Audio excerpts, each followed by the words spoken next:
We'll move on to the session on how to write clean code. The session will be by Claire, who's the principal developer at Geektrust.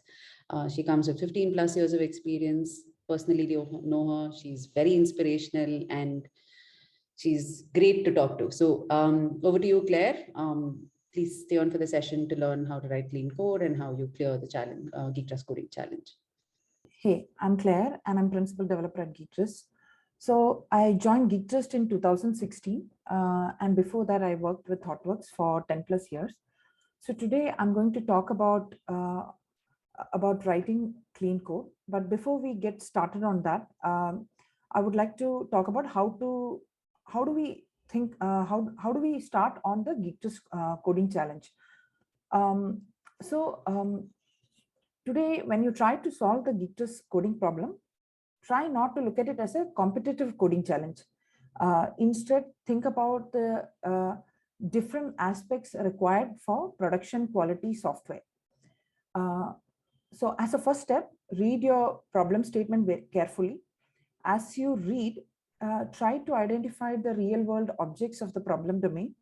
This will help you to model your solution well. Identify the nouns. Nouns usually reveal classes and objects or attributes. For example, customer, vehicle, person, etc. Verbs often reveal operations or associations. For example, pay, buy, move, etc. Once you figure this out, you would be able to visualize how these objects should interact with each other in the code. That's the first step to modeling your code well. Next, assume you're not writing this code for yourself, but for the team, and the team members need to understand this code quite well, and they should be able to maintain, or they should be able to read it. So keep in mind that there is an imaginary team around you who will read through this code. Same way, when we write our softwares, we also use different tools for development. So we do read the instructions for these different software tools.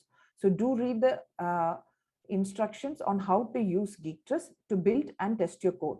All Geektrust problems expect you to write a command line solution, taking the input file as a parameter. Also, none of the problems require you to set up databases. The other thing we do before we finish our software and deploy it, we make sure that it is tested well. So make sure you test your code well, add your unit tests, try to do TDD if you know it very well. So that's the basic steps that you need to keep in mind before you get started on the Geektrust coding challenges. So now let me share some of the important concepts behind clean code that we use at Geektrust code evaluations. So what is clean code? Clean code is code that can be easily understood and maintained by any developer. So when you write a piece of software, there are certain things as developers that we keep in mind. For example, business context, the expected behavior, the product flow, the execution flow, etc.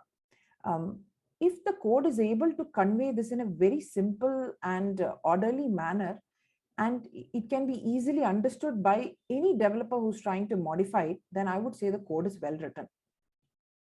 So why does clean code matter? Isn't it okay just that we get it working and all the expected scenarios are met? The important part for us to remember is that code is never written once and forgotten. So to be able to work on a piece of code efficiently, we should be able to understand the code. If you're writing clean code, you're making life simpler for yourself and for your team members. So the cost of the maintenance comes down. The time taken to add new features becomes much lesser. Bug fixes can be done much faster. And any developer, whether you yourself is making the change a year down the lane, or there is team members who's trying to add features. They are able to modify the code without any pain. Now, how do we go about this? What are the important factors to write clean code? The most basic criteria is to write readable code. So what do we mean by readable code? When we use meaningful variables, classes, and functions, the code becomes readable. To a good extent, if you are able to a good extent, having these meaningful variables and classes will help you convey the context and expected behavior that I had mentioned earlier. Avoid magic numbers, as they don't give any context. Now, what is magic numbers? Inside our code, a lot of places we do write 60, 24, 100, or 500, or maybe we even have literals, which we use at multiple places. Try to create constants which can be reused across the code, and it will convey what is the intent of that number is, or the literal is. Third point to remember is that we can extract simple conditional logic into functions or variables, so that the intent of that algorithm is conveyed to the user and they can read it like English sentences. So let's look at this piece of code. Here, there is a variable p. If the length is greater than 4 and the length is less than 16, we have to go ahead and call a particular function called handle click, and handle click does some activity. Now, reading at this, we do not understand what is the intent of this code and why there is this condition. If we refactor it to this state, we will be able to understand that if the it is just a password length check. If it is a valid password, then go ahead and call the login. So try to write very simple and easily understandable expressive code. Keep it simple. When we try to write a piece of software, there are multiple ways in which we can solve this. It is very important for us to choose the simplest and easiest solution to understand. The solution should be very understandable for yourself and to the person who's reading it later. Try to avoid complexity. Sometimes as a developer, we take a lot of pride in clever coding and trying to optimize that code. So over time, this affects readability and maintainability of the code. So keep that in check. So just look at this piece of code here. We are trying to filter users whose name or email or role contains a particular search term. Now, first we search by name, search for the term in name, then in email, then in role, then individual results are collated into a single variable result. Now, here there is a possibility that the term can be found in name and then in email. So we here in that case, we have to ensure that the result is only coming out only once. Then that also needs to be taken care. This can be done in a much simpler fashion, simpler way. So look at this. The code is much simpler. So try to keep your code very simple and readable. Now, modular code. Modular code is at the core of any maintainable software. It strives to reduce the complexity of the system. Basically, the code is logically broken into functions and modules. With modular code base, we are able to understand and debug and even test individual components of the system. The internal details of each of the components are hidden from the other parts of the system through a public interface. So what do we gain from this? That people, as developer, we can work on individual modules and make sure they are the impact of change on one module does not affect the other part of the system. Now, how do we achieve this? How do we achieve modularity? First step is to have separation of concerns. So structure your code into layers and components. For example, view layer, model layer, service layer, and data layer. For most of the application that we built, there is a business logic of the application. And then there is the UI layer where you present how the data should be visualized. Now, changing the user interface should not require changes to the business logic and vice versa. So if there is an issue with the data access call, the fix will be in the data access layer and not in the view layer. So when concerns are well separated, individual sections can be reused as well as developed and tested individually. Second thing to remember is to organize your code well. Now, arrange your code into multiple modules and packages based on how related they are. The industry follows different ways of doing this. One of the most common is stack style, where you group code based on the layers of tech stack. The other is to group by the entity style, which is basically group it based on the logical boundaries of the problem. Let's look at the third aspect, which is single responsibility principle. Now, what a single responsibility principle state? It states that a class should have only one reason to change, meaning that a class should have only one job. This principle applies to a function also.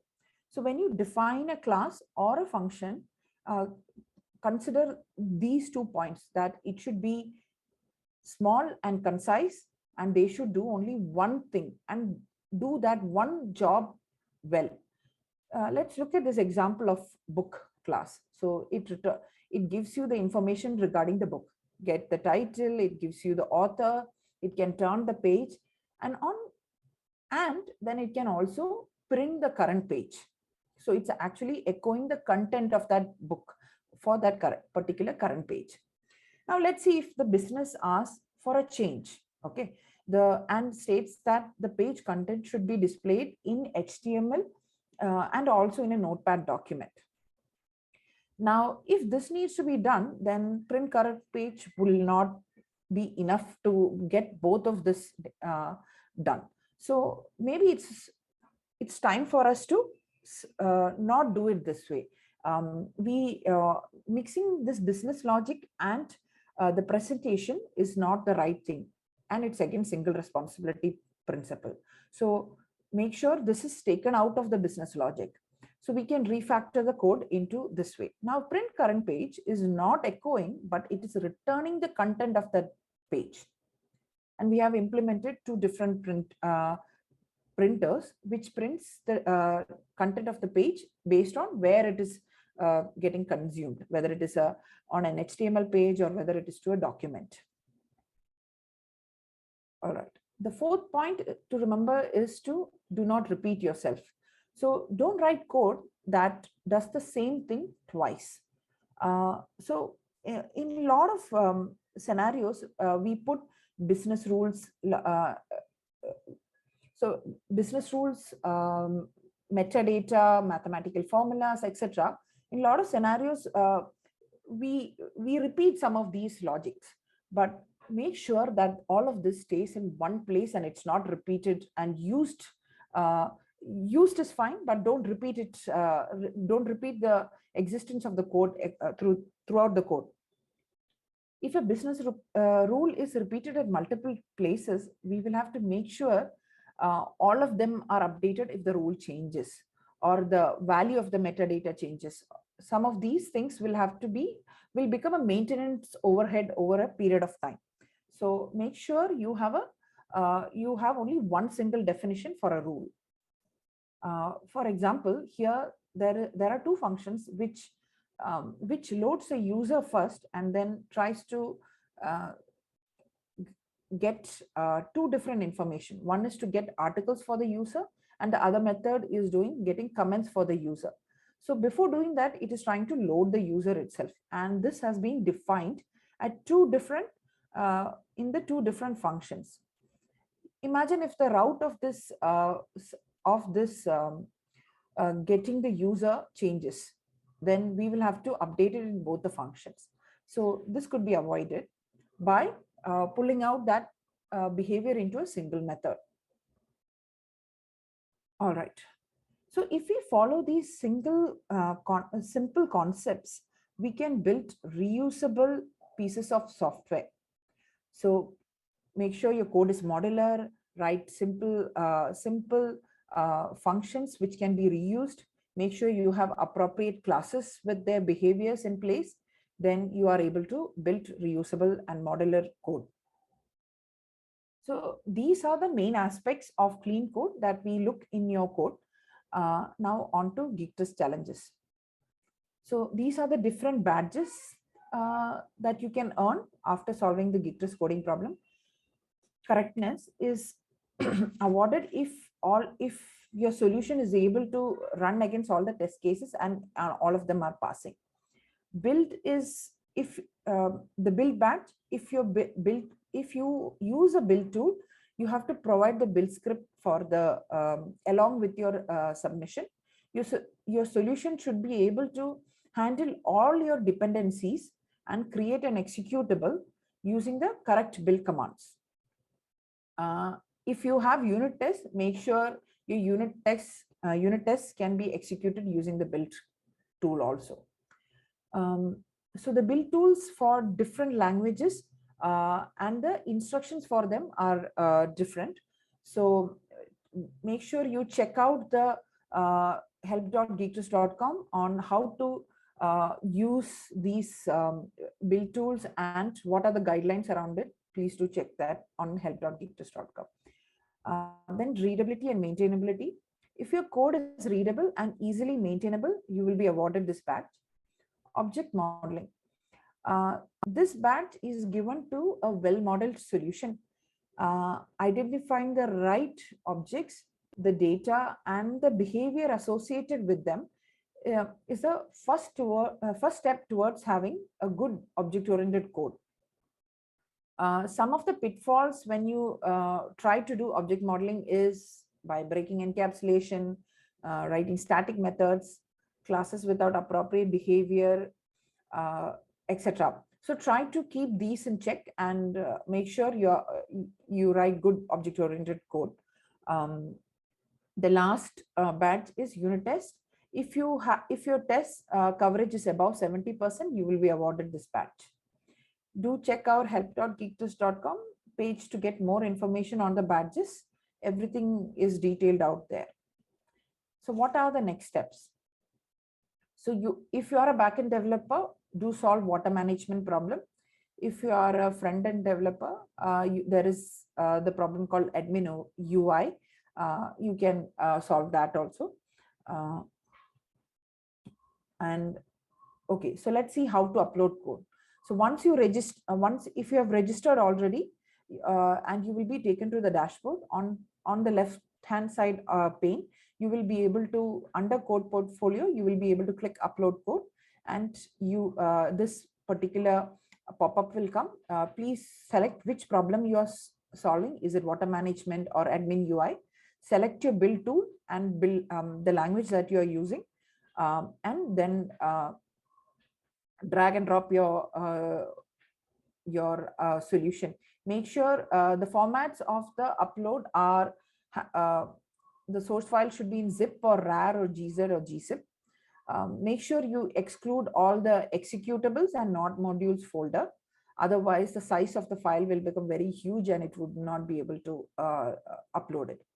Make sure you test, and if so, you can run the solution and test the solution on the UI itself and see if everything is passing.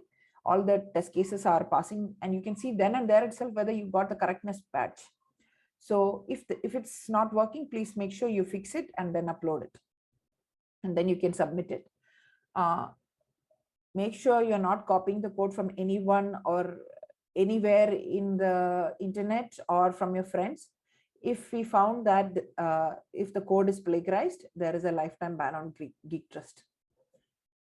The submission deadline is for tomorrow, which is Sunday, 13th March, 10 p.m. For any help, please reach out to help.geektrust.com. Yeah, the mail is help@geektrust.in. Yeah, this is the WhatsApp number. Yeah, that's it from me. Thank you.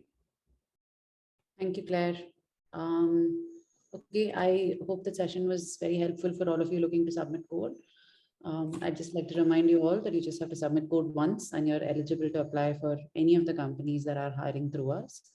If you have any questions, you please feel free to ping us on the chat. We'll stay on for a couple of more minutes, post which you can ping us on WhatsApp or on the help email ID. Thank you all so much for joining us, and we hope to see a lot of code submissions this weekend. Thank you.